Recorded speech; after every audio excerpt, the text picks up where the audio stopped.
crystals, tarot, feng shui, whatever. Often enough, I've had a complete skeptic walk in for a tarot reading and walk out completely blown away with the accuracy of the cards, wondering how on earth something like it works. I've lost track of the sheer number of times someone has walked in needing to heal, either from some physical disease or a deep-seated emotional issue, an addiction, a fear, stress, anxiety, pain. And with the use of crystals, sound therapy, or hypnotherapy, as these are the modalities I combine, the person's actually gotten better. And even though I know how it works, it's felt like magic to me, and a tad surreal. The process, of course, is a pretty magical one. In these troubled and stressful times we live in, more and more people seem to be reaching out to the esoteric, the spiritual, and otherworldly realms to find peace, happiness, success, and healing. If it's such a big growing wave, there must be something to it. If all these things have survived hundreds of years and are experiencing a resurgence today, there must be something to it. And what I want to say at this point is the only reason that spiritual and holistic healing and all these mantric and prophetic arts work, the reason that something like tarot works is because it's not alternative, it's not just spiritual, it is science. Science and spirituality are in fact one. They're just two sides of the same coin, that coin being energy. Tell me, have any of you ever felt energy? Okay, let's do something right now. All of you have your glasses. If you want to put them down, do so. Okay. I think my voice is loud enough you'll be able to hear. Pick your hands like this. Rub them together. Just cup them a little bit like this. Close your eyes and very close, slowly bring them together and move it like this. And move it like this. Okay? Any of you feel anything? Yes. Yes? What did you feel? What did you feel? A pressure? A tingling? Anyone wants to say anything else? Heat? Okay. So, you've all just felt energy. Now, personally, I learned more about science because I was on a spiritual path than I ever would have otherwise. Science is simply the physical, material aspect of things. Spirituality is the metaphysical aspect. It's actually the spirit behind the science. And they come together today in what has become a leading subject, which is quantum physics. Quantum physics basically explores the subatomic level at which everything in the universe operates. It explores the roots, the drivers, if you will, in nature, in the world as we know it, and in the larger universe. It appears a complex subject, and it is when you're doing the calculation and the math. But the one thing that every single astrophysicist and quantum scientist speaks of and operates from today is consciousness. Quantum physics tells us we live in a conscious universe. That's a big statement. Consciousness comes from spirit, and there is a spirit in the universe. The more I delved into the spiritual world, the more I understood that it actually is the world of science, only operating at a level that the layperson doesn't understand, or more specifically, bother to go into to try to understand it. Let me state here that when I use the word spirituality, I am not talking about religion. Religion can be used as a tool to help you connect with your spiritual self. Spirituality is simply being in touch with your own spirit and living in a state of conscious awareness. When we are in touch with our own spirit, we're actually able to get in touch with the spirit of the universe, with its consciousness. And through doing this, one can create miracles. Let's see how it works. So science tells us there's only one reality in the world, and that is energy. Energy vibrating at different frequencies creates different illusions of solids.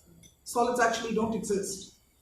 The only difference between this table, this laptop, you, me, is the rate of frequency.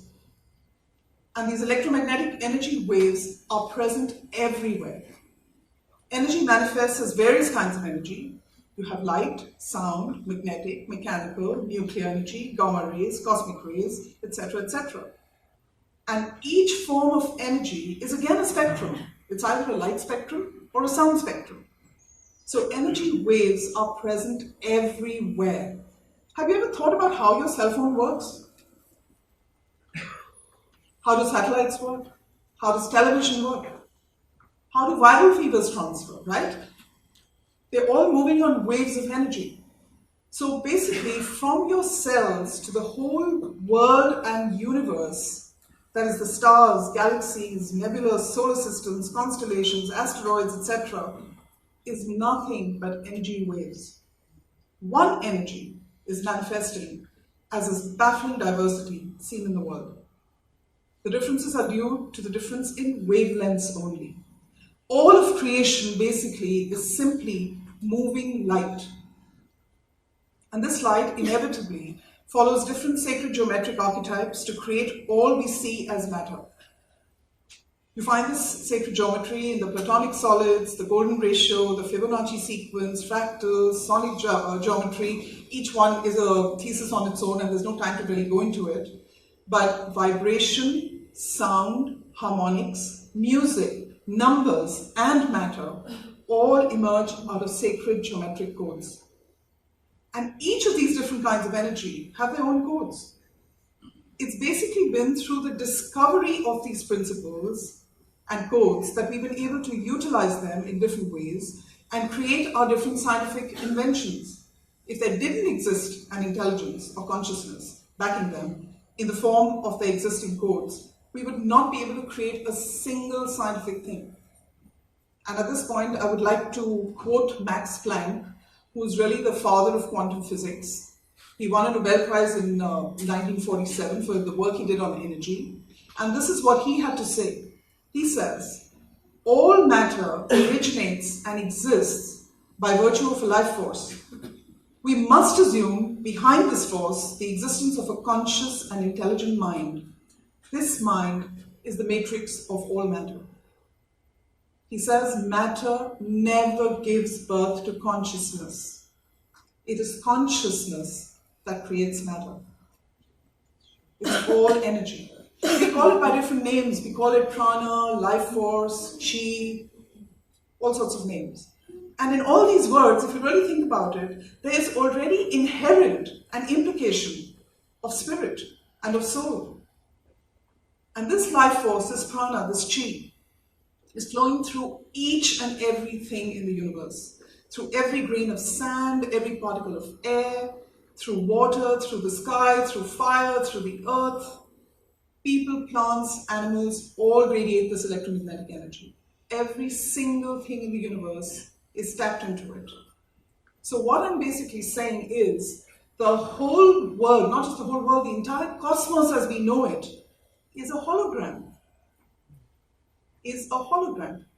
Now, in a hologram, we're all aware that every part has the information of the whole. Am I right?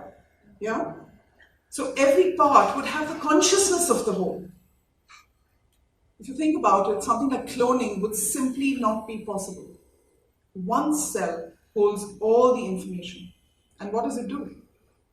A human baby has about 2 billion cells. An adult has more than 50,000 billion cells. Pretty amazing. And these cells multiply and arrange themselves perfectly and precisely based also on your individual genetic codes. And how does this happen? Because there's a consciousness in the energy, there's a consciousness in your genes and gene memory that allows for this. Else it would simply not be possible.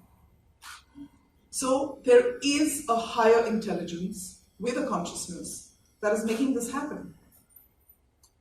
Not only that, this universal life force, prana, chi, holds all the information of anything that has ever occurred and ever will occur. It's almost like magnetic tapes of information playing out there, of everything that has ever been. Carl Jung refers to this as the universal group memory or the universal subconscious. And each and every one of us are somewhere operating from there. In India, we refer to them as the Akashic records. Have any of you heard that term? Yes. Okay. So the Akashic records is this group memory, holding the records of all time.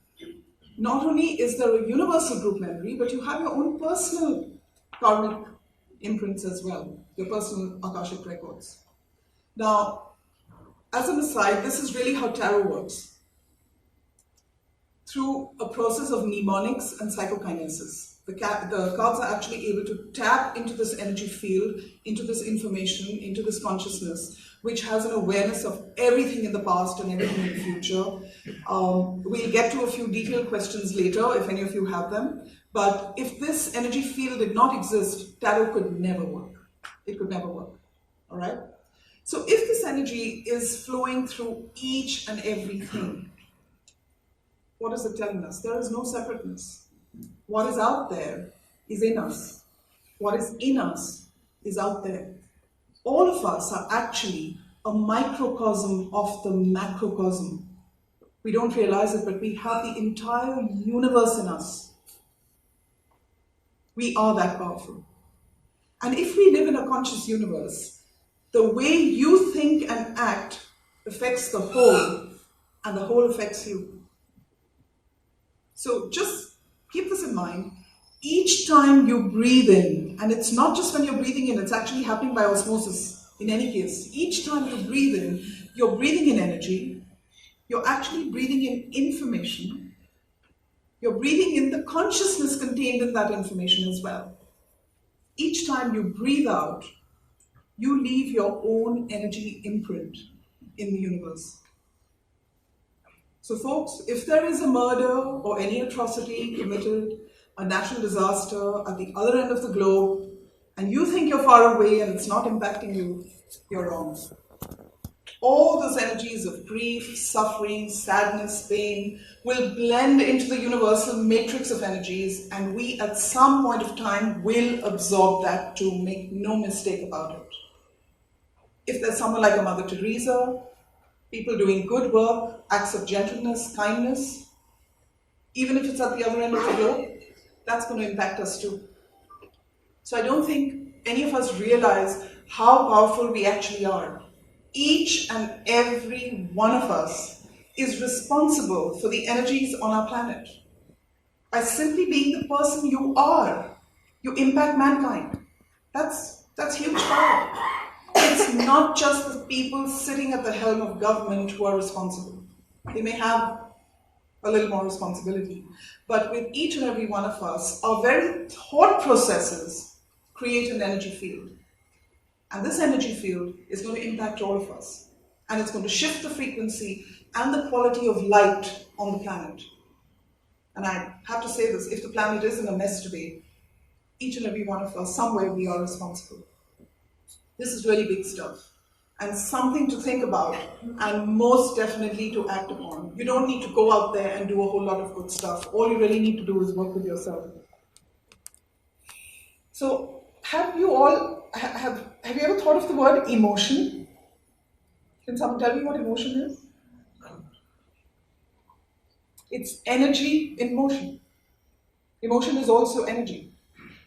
Something impacted your spirit and manifested as something real, which was emotion. Let's take a look at thoughts. Thoughts are the finest forms of energy. Thoughts have a shape, they have a color, they have a form. Clairvoyants can actually see thought forms. And I think the session after mine, I can't wait to witness it. It's going to be really exciting and mind-bending. If this person can read minds, read thoughts, it's going to be really exciting. So as I said, clairvoyants can see thought forms. Now, what happens is collective thought forms create collective consciousness.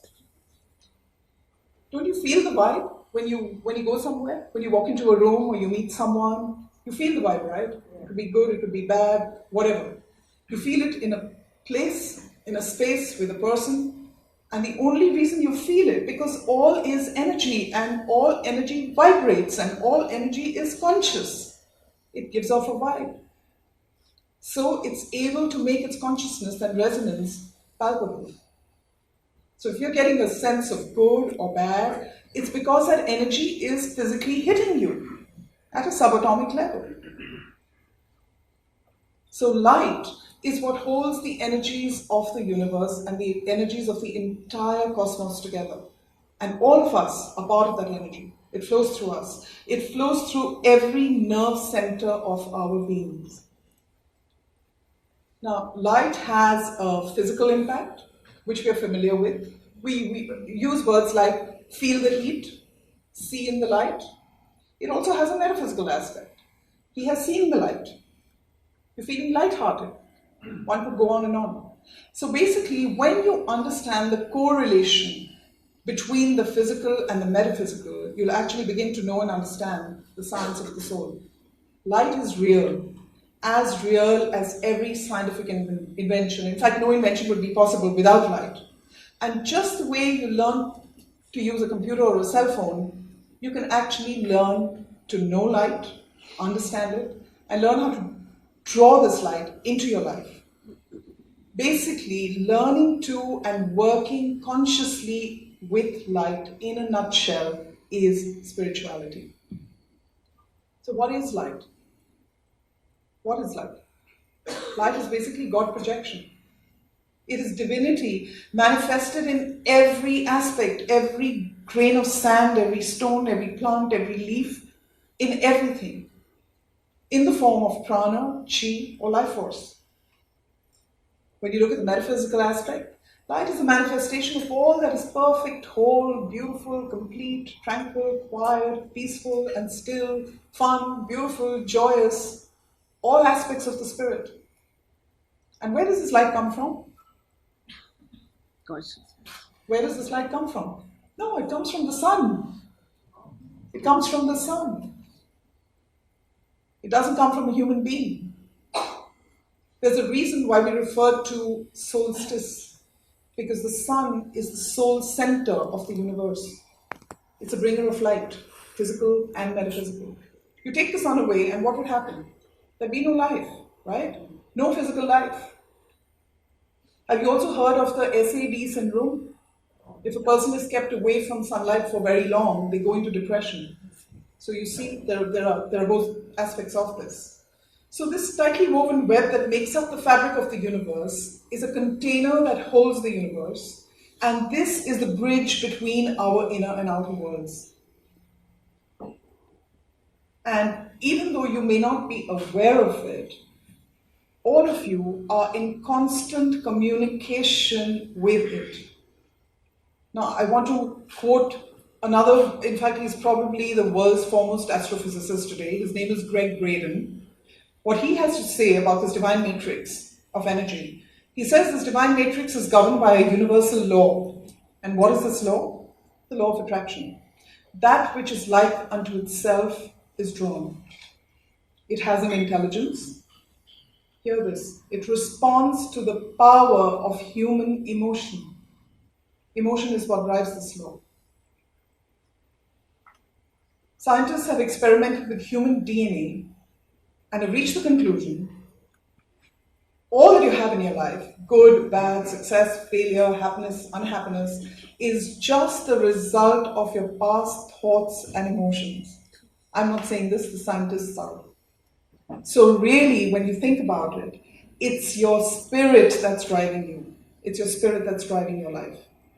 You know, we think we know who we are, but there's so much more out there that may not be visible to the naked eye, but it is felt by each and every one of us. Have you thought about it? I mean, why do we love being in the mountains? Or by the water, close to the sea? Why does a piece of music move us? Why does being in moonlight create a sense of romance? Or soaking up sunshine make one feel energized? You may not have realized it so far, but our reactions are as much emotional as physical, in the moonlight, mountain, sunlight, by the water, wherever. Your spirit is impacted with the physical energy as well, because energy has a physical and metaphysical side to it. There's no getting away from spirit. So this outer world and its consciousness is impacting us in subtle and strong ways, and most of the time we don't even know it. The spaces, sounds, sights, smells, other people's energy fields, Earth's different energy patterns, all create a morphogenetic field around us. So basically, there is quantum entrainment or brain wave entrainment through light and sound frequencies happening to us on an ongoing basis. And this morphogenetic field can either work for you or against you, depending on how you work with the frequencies created. You can have a scrambled frequency, which is going to then invite dissonance into your life, or you can have very clear energy circuits that will help to harmonize your life. So consciously creating clear energy circuits also is spirituality, because when you're working with the light, that's what you do. I'm jumping topics to try to, as I said, bring a sense of cohesion. Have any of you heard of Dr. Masaru Emoto? Yes. Okay. So he's one of the most famous scientists on earth today from Japan. And he has spent a lifetime photographing water crystals. It's a very, very high-tech way that he does it. And he's really come up with some stunning evidence of the science and spirit connect. He has proven to us that water carries consciousness. You know, they played different music to the water crystals. When a swan lake was played, there were beautiful elongated crystals. The water crystals that came out of a river which was flowing through a muddy river flowing through a city, the crystals were lumpen, they were misshapen. So depending on the music, depending on the words said, words like peace, love, etc., created beautiful crystals.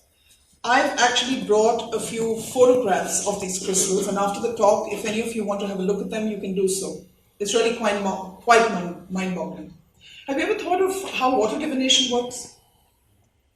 We all think this is how they used it in earlier times. When people wanted to find out where there's water flowing under the earth, they actually used,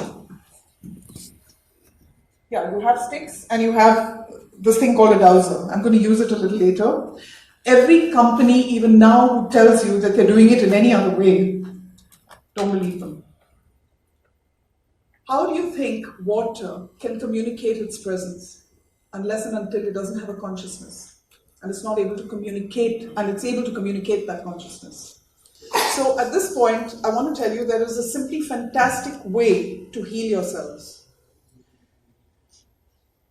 Whatever is the container the family is drinking out of, just write down whatever it is you want to manifest. Whether it's peace, whether it's healing, whether it's love, whether it's abundance, whatever it is. Because I'll tell you, every letter carries a frequency also. One can't go too much into that. So just take this or put it under the jug of water and drink that water. Water has consciousness, it hears, it receives, and we've done tests with aura machines. The whole energy field of the water just expands when you do things like this. I, of course, end up using a lot of crystals in water. That creates a different kind of field. So this was water consciousness. Now, how many of you are aware that plants have consciousness too? Yeah. Did you know that plants register emotions? More importantly, plants will register your emotions. Say you've got plants over here and you go traveling somewhere and you go through some sort of upheaval or a good space. Your plants are going to register it here. Plants have ESP, and once attuned to a person, seem to be able to maintain a link with that person. And I'm going to share a personal experience with you. I mean, I've seen this firsthand, and I have to tell you, it blew my mind. This is almost 7 years ago. So a relative of ours was not well. He had cancer and needed radiation. So he lives in Delhi, but from Monday to Friday, he was staying with us, and over the weekends, he would go back home. He's an outdoor person, loves his plants. And I had this little, not so little, anthurium plant sitting at the entrance. Radiation takes about 6 weeks. I think somewhere down the second week, I saw a little burn on the flower. And day by day, it just grew and grew. And finally, that whole plant burnt up. About 3 to 4 weeks down the line, his servant called up and said, "Saab, pata nahi kya ho gaya?" He has a terrace full of beautiful plants. He said, "Sare paudhe jal hain." And he'd been watering them. The servant had been caring for them. So I, of course, explained it to this person. I said, this is what's happened. They will revive. So plants register your emotions. And a great way, again, to heal is to connect with plants, talk to plants, etc. In fact, it was an Indian scientist by the name of Bose who discovered this, I think, in 1930. Sorry? Okay. So Cleve Baxter is an American who created the foremost lie detector called a galvanometer. And they've done a lot of experiments with plants. Plants were wired to this galvanometer, and some of the plants were abused. Like someone walked in threatening to throw coffee. When the person meant it, the plants registered alarm. When it was just a thought in the person's mind that I'm going to do this, or I'm not really doing it, I'm pretending, the plants were okay.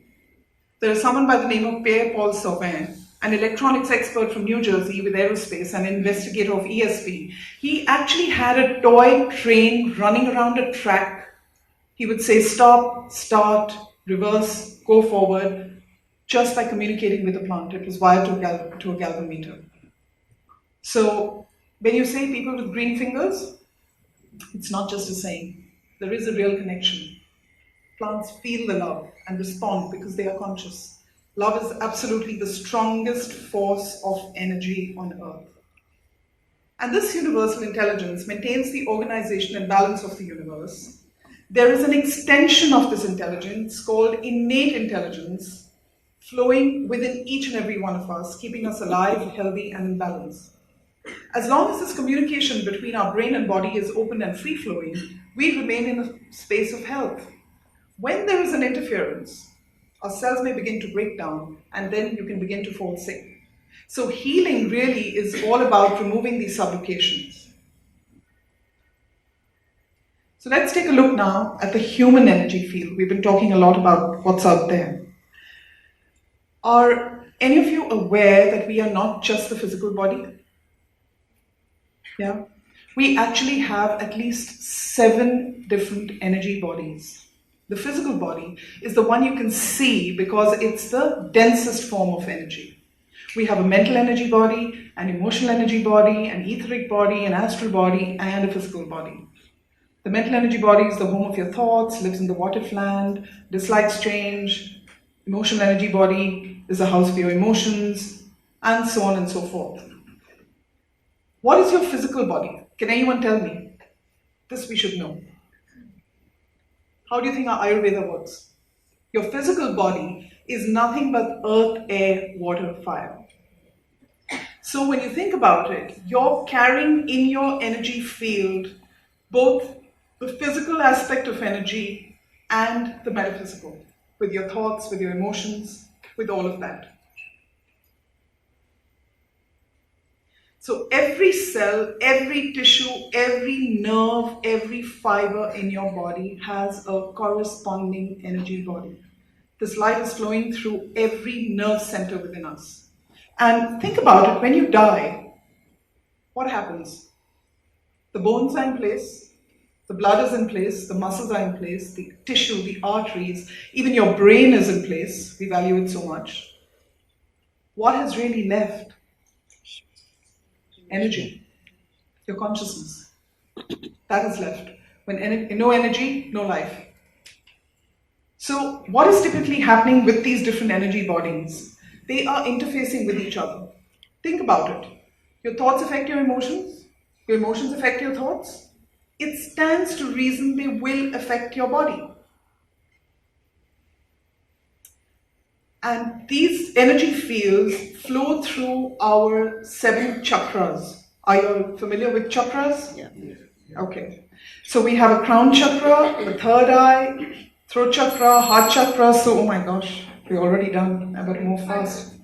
Okay. So every chakra is positioned in front of an endocrine gland and has to do with a certain aspect of your life. I want to very quickly demonstrate these chakras. Can I have 2 volunteers here, please?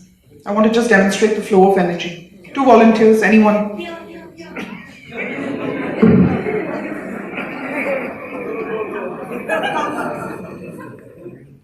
Come up.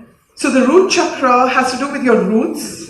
It's at the bottom of your spine. It has to do with your place on earth, money, work, etc., etc. Just both of you stand there. Face the audience. Face the audience. The sacral chakra is orange in color, just below the navel. It has to do, it's your seat of physical gratification and satisfaction. So you're talking food, sleep, sex, etc. The solar plexus, just above the navel, is your power center. Heart chakra, I don't need to go into. Throat chakra is your seat of creativity and communication. This is your seat of wisdom, intuition, etc. Okay? So we're just going to take a look at how this works. Okay. Just stand there. So we're not judging right, wrong, good, bad. Put your hands down like that. I'm not doing anything to you. We're just taking a look at energy, and I'm holding my arm. I'm making sure I'm not moving. No, just put your hands down. So we're not judging, okay? What's happening here? Can you see it? It's vibrating. It's vibrating. Okay. So the movement has changed? Okay. It will. The movement is now it's become a larger. Okay.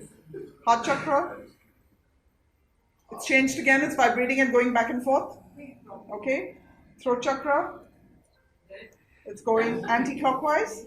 We're not saying, okay, this is the third eye. Okay. So that's a big one. Should we do yours quickly? Or do we have the time? I don't think so. Okay, no. So, all right. So you saw how the dowser changed at every spot. It's just a demonstration of the flow of energy. Here's the root chakra, anti-clockwise.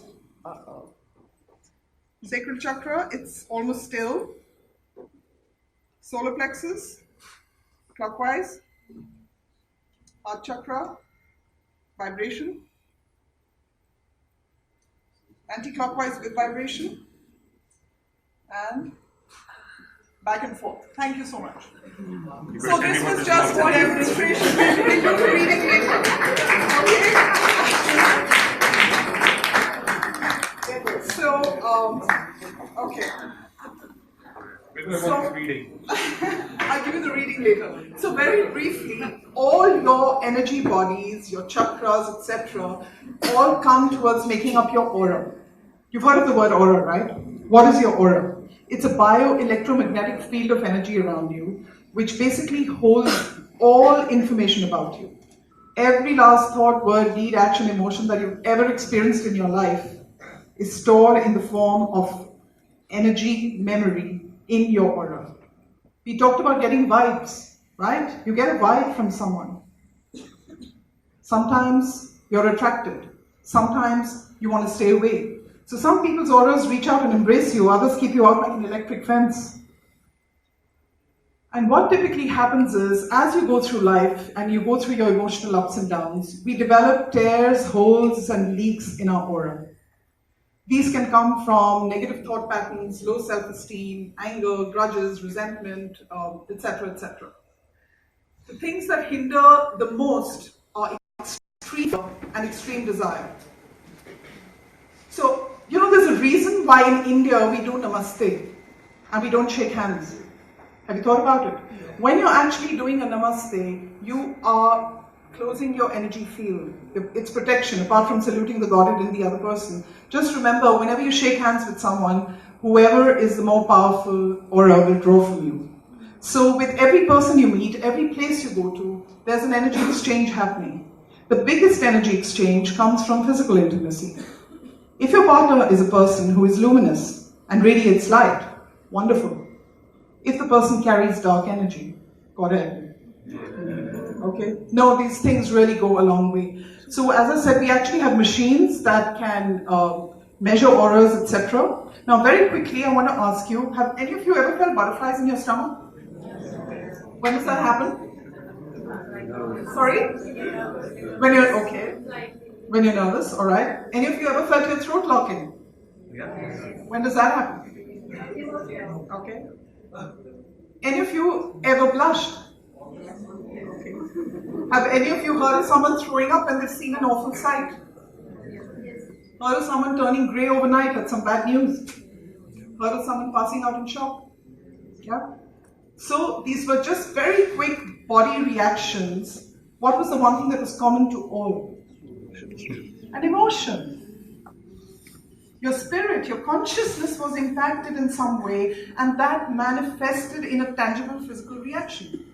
Your body is actually always talking to you. Every illness or disease begins in the aura, and it actually shows up in a scan much before it manifests physically. So have you ever thought of the word disease? Dis-ease. A disease is simply a lack of ease in one of your metaphysical energy bodies, your mental or emotional energy bodies. Your body, as I said, is always talking to you. Every cell in your body responds to every word you speak and every thought you think. Continuous modes of thinking and speaking produce body behaviors and postures, eases and diseases. The face you have at 20 is the one you're born with. The one you have at 40 is the one you earned. Basically, your biography becomes your biology. I don't think I can give you a clearer connection between science and spirit. So disease is nothing more than a communication from your soul telling you sort out some area or aspect in your life. You know, we store our anger in our kidneys. We store emotional hurt in our heart. We store a lot of when you're not being able to really be as creative or lead what I call as an authentic life, being the person you need to be. It'll manifest in the throat. Lungs are where you end up with a problem when you're not being allowed to breathe. Someone's breathing down your neck, you don't have the independence you need. The back is our support. I mean, I could go on and on. If any of you are really interested, pick up this book by Louis Hayes called You Can Heal Your Life. I think a lot of you have read it. It's every healer's Bible. So disease is nothing but your soul's way of telling you to sort out some area in your life. And now what I want to say is, all healing happens through light. Whether it's Reiki, pranic healing, color therapy, crystals, whatever. Because it's only when the light is not free-flowing or it's blocked. Think of a pipe with water flowing and it's got muck stuck in it. You have to remove that muck to have the water flowing the way it should again. So it is with all our energy circuits. So very quickly, since we are correlating the stuff, I've just got a few crystals here to show you. How do crystals work? Crystals are basically minerals in a solidified state. And crystals are manifested forms of light and color. We are beings of light and color. Crystals work through resonance and vibration and color. Each one of us, every one of our cells is a conducting medium. And crystals actually emit a sonic frequency. The clairaudience actually call it the music of the crystals. Crystals give out a vibe, and we absorb that vibration. You know, all the medicines that you use, biochemistry is underpinned by electromagnetism. Crystals are electromagnetic beings. We are electromagnetic beings. So when you end up using crystals, it's almost like you're directly absorbing the medicine that you need. And the wonderful part is your psyche knows exactly how much it needs. So crystals are basically alchemists. They catch negative energy and they're able to transmute it into positive.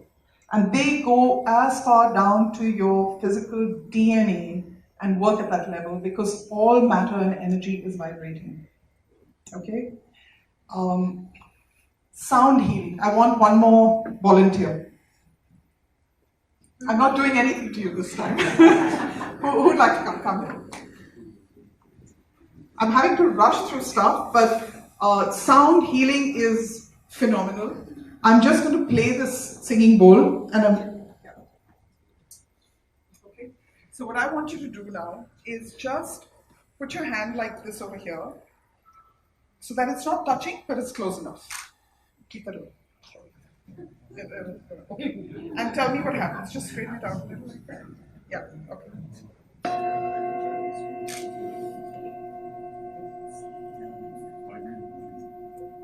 Can you say that loudly? It's vibrating a lot. He's feeling the vibrations. I'm feeling the vibrations, yes. Sorry. Okay, all right, thank you. That's all I wanted to hear. Now, see what happens when you drop a pebble into water. It creates ripples. In fact, it creates perfect concentric circles. That's sacred geometry as well. So when one works, and one doesn't just work with one bowl, it's a whole set of bowls. One knows which one needs to be used where. Basically, the vibrations of the singing bowls of the sound just clear your energy circuits. It creates waves. And sound completely knows where it needs to go. Any of you heard of binaural beats? Isochronic beats? Yeah. Okay. So basically, this sound again works on the premise. See, when a perfect brain wave is fed into your energy field, the brain automatically tries to simulate it. And when there is illness or disease, as I said, it's the energy waves are moving in a state of dissonance, and this includes the brain waves. So simply by wearing a set of headphones and listening to different binaural beats which work for different problems, you can actually do self-healing yourself. I've worked this with very many people, and it's just amazing. One last thing. Okay. Have any of you wondered why Om is chanted everywhere in the world? It's not just an India-centric thing. Yes, so a lot of you know that. NASA has recorded it. It's the sound of the universe. So when you end up chanting Om, you actually end up aligning yourself with the energy flow of the universe. And coming to meditation, why do we meditate? Basically, when you meditate, you download light. And light sound knows where it needs to go. By just sitting in meditation, you can have from physical problems, emotional issues, things going on outside of your life, a lot can get healed. One last thing, from fancy companies, number crunching, vis-a-vis two guys who completely believe in their project. Chances are the guys who got their heart in the project will make it happen. This has been proven. So if you're operating from a place that is heart-centered with belief, 500 times more possibility of making things happen. Now, all of you have a pulse? Okay? Earth, Gaia, Mother Earth, has a pulse as well. There's a heartbeat going on. It's almost like the universe is breathing in and breathing out. And guess what? The energy field of Earth is also in the shape of a torus. We are living at the fourth dimension on planet Earth, and the fourth dimension is the heart dimension. So basically, when you function from a heart-centered place, you're aligning yourself with the energy flow of Earth. And this is physics. What goes out comes back. You can call it karma, there are very many different ways of referring to it. So basically, I hope you've understood what this law of attraction is. That which is like unto itself is drawn. So spirituality basically is about moving your focus from here to here. This is the ego mind. The heart ends up aligning itself. And when you look at things like tarot, astrology, numerology, etc., all these things basically help to align your own personal energy circuits and your personal codes that you've come down with the flow of energy on Earth. Every single one of all the stuff out there, Vastu, Feng Shui, etc., they're all based in science. Make no mistake about that. Basically, when you end up putting yourself into a flow of energy, it's like wearing a life jacket and going downstream, rather than against the current. So basically, to create miracles in your life, to have all the abundance, etc., you don't need to use your brain so much. The ego mind has been given too much importance for too long. I said this, when you die, your brain dies with you. It's your consciousness that remains. The result is here for all of us to see. Everybody's stressed. Now, the perfect rate of vibration for Mother Earth is between 4.7 and 7 hertz. Today, because of all the electromagnification, the gizmos and everything, it has gone up to 700 hertz. So it's like we're all living in a microwave. No wonder the most common word we use today is stress. So we all need to slow down. Anyway, I don't think I have time to give you all the tips, but basically, what one needs to understand is, since we were looking at the science Spirit Connect, scientists basically explore the external nature, yogis explore inner internal nature. They come to the same conclusion that energy alone is real. To create an impact, you have to go from in to out, not the other way around. You have to be proactive, not reactive. Consciousness creates matter, not the other way around. The quality of your light, your frequency, will determine your orbit, will determine what you create and draw into your life.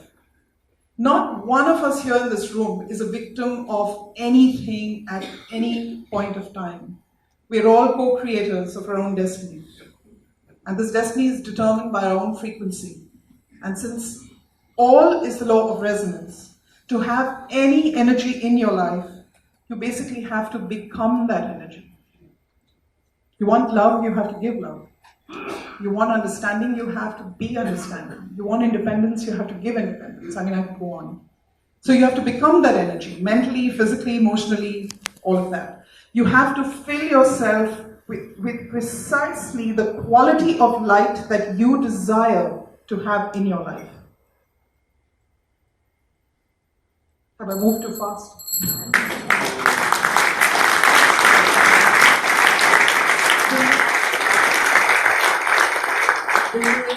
Bindu is around, and I hope that you will take your questions to her. We have time for a couple of questions. I will take the prerogative of asking the first. In energy terms, what is reason? What is reason? The way I see it, reason would be whatever is emotionally driving you to feel a certain way, and your brain, which is the computer, is computing all the knowledge it has. The two again come together, the physical and the metaphysical, and it makes it something reasonable for you, which may not be reasonable for someone else. That seems to explain my entire life.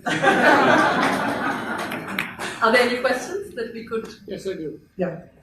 Is it true that aura changes when death is imminent? Yes, it does.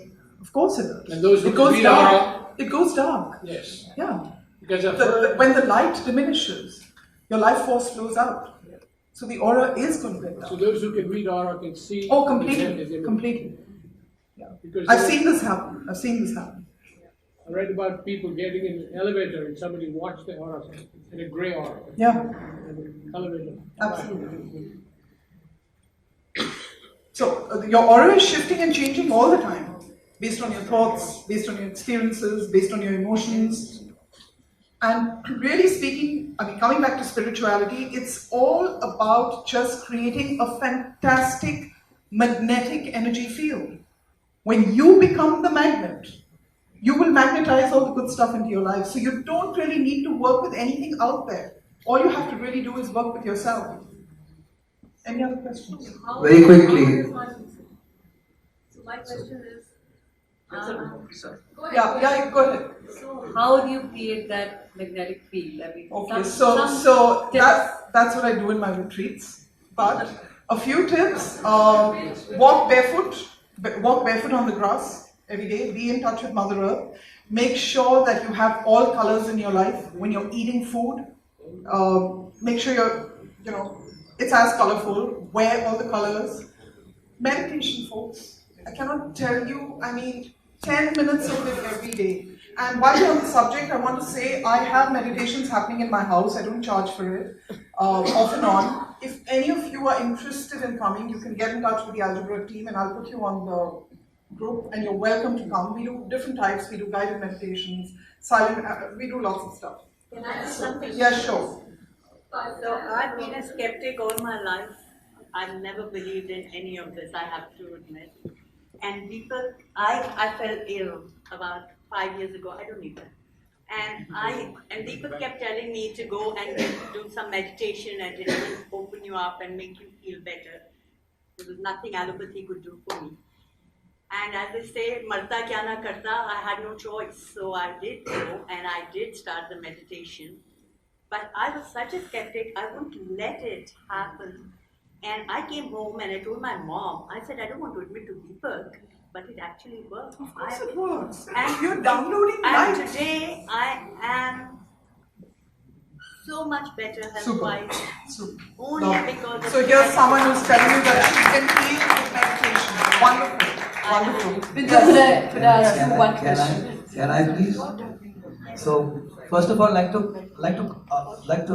say that it was science of spirituality. What you said is coming out beautifully as science of spirituality and not Actually, science and spirituality. no, that's what I said. We should have actually named it that. It works the other way around. Terrific. So I want to just put a little twist here. How do you explain dreams?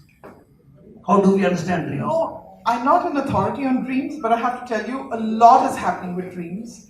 Dreams can be just organic dreams where you're replaying stuff you've gone through. Okay, so are you aware that we all astral travel when we sleep? Yeah? We astral travel. And your soul is actually linked to your solar plexus with a silver cord. And when you astral travel, you meet other beings, some maybe from other dimensions, some could be people who've moved on. You have interactions. You know how often people say, oh, you have a problem, sleep on it. You'll wake up with the answer. Oftentimes, that's how it works. So, I've had a lot of very lucid dreams. You hear of enough people who can prophesy what's going to happen. They dream that something's going to happen, and it does happen. So there are so many realms out there, so many. Bindu, may I ask you a question? Shoma, Yeah. I'm finally getting to ask something from the audience. But Bindu, one is very attracted to this, and you know, all of us, you can see the crowd that's turned up, so there's a lot of attraction for these ideas. The skeptical mind asks that can you have a karma for an entire nation? When you're speaking of this and this connectivity, what has Syria done to deserve what it's got? So, the other question would be, when you were speaking of this consciousness throughout the universe, what happens to a planet like Venus? You know, why is the light energy so angry over there? You know, so what is the logic of all of that? see, logic is not a word I use first and Okay, foremost. but what explains? Yeah. What about Pluto? So why is it being left in the cold? What I have understood with whatever work I've done and what I've been taught, as I said, there are thousands of galaxies out there. Most other dimensions have what you refer to as a core essence energy. Like if it's Venus, Venus is just the planet of love. You go to another planet, it'll have a core essence of something else. They say souls travel through different realms, different dimensions to do different learnings. In my understanding, apart from our own individual karmic learnings that we're here to do, on Earth, each and every one of us, actually all of us, are joined in a collective karma, in a collective karmic learning. And you know what that is? Earth, they say, is the only realm of duality. If you think about it, think of anything. If there's day, there's night, there's life, there's death, there's anything. So the one common thing that each and every one of us have come here to learn is choice. Because your choices finally determine where you end up. So to answer your question about Syria, etc., I mean, the way I understand it, as I said, collective consciousness creates a collective vibration. So what's happening in Syria could be thanks to all, I mean, I'm not as clued up with history as you are. You blow our minds every time. But with all the historical past, you know, whatever's happened, obviously it's still working through a karmic stuff. It's balancing out. In fact, this is what they said about Japan with Hiroshima, Nagasaki, etc., etc. That it was karma. So.